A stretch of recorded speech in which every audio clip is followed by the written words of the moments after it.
So this gives me to the next question. Is the cultural market driven by offer or demand?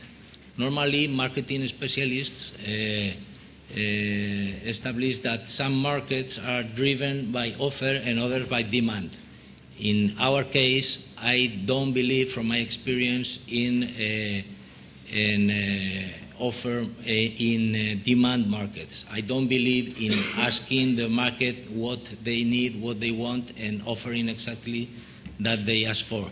I believe in talent. I believe in innovative projects and innovative ways to communicate them to the public, and thus will multiply by 10 or by 100 the attendance of the public for culture.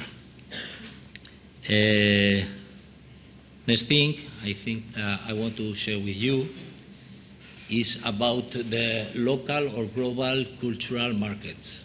Depends. If you program a performing in a theater, it's local. If you do different things, could be global. But sometimes the market surprises you. And I will share with you an interesting experience.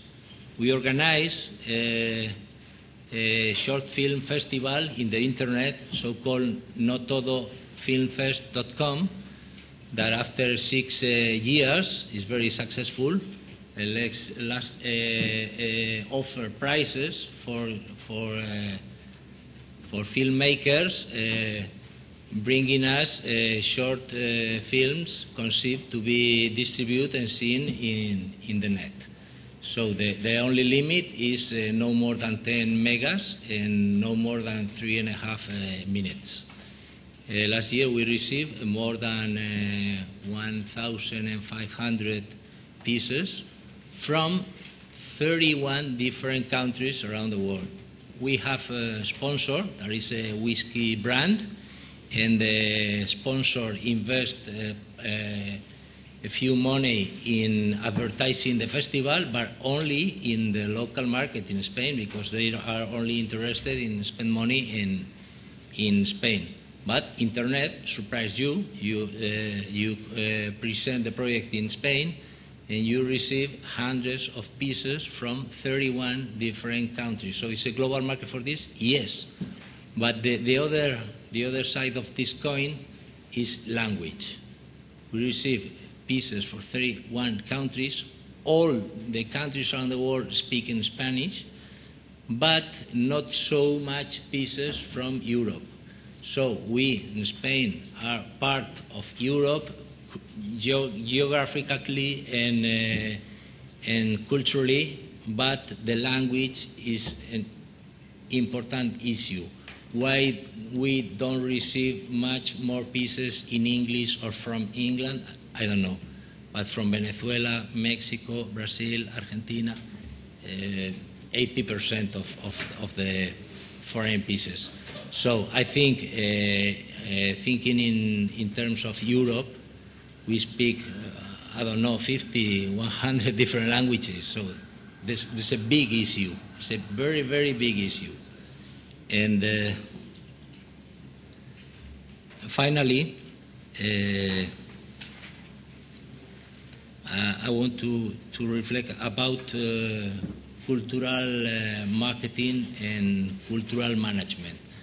I think that there is a lack between the quality of cultural projects we can develop and the way we manage and communicate it. And I think, and for us, it's an obsessive issue in every project to communicate it. We think that is so, at least so important, not the quality of the project and their interest, but the way you communicate it to the public in an attractive and effective way. And it's a lot to do in this field. And the other thing is the professionalization of cultural management. My experience is basically in Spain, but I think the theme could be similar in other parts of the world. And I think part of the lack is the short view of some managers. I think that language should be probably a barrier, but I think that it's essential to program culture and manage culture, knowing, inspired by all the other countries, all cities, others performing. When I was young, in my country, every young man was mandatory that spend 1 year of his life in military service. There is no more in that way. But I think that if we had the opportunity of offer, not mandatory, but offer every young man and woman of Europe spending a year of his life in another country, I don't know what happened, but probably Europe. And this is for all the population, but I think is specifically interesting for cultural managers. If every, I don't speaking about students or first-year workers. I'm speaking about decision makers, managers in the organization of our museums, cultural programs, public administrations, governments, all people concerned in programming culture. If we offer them the opportunity of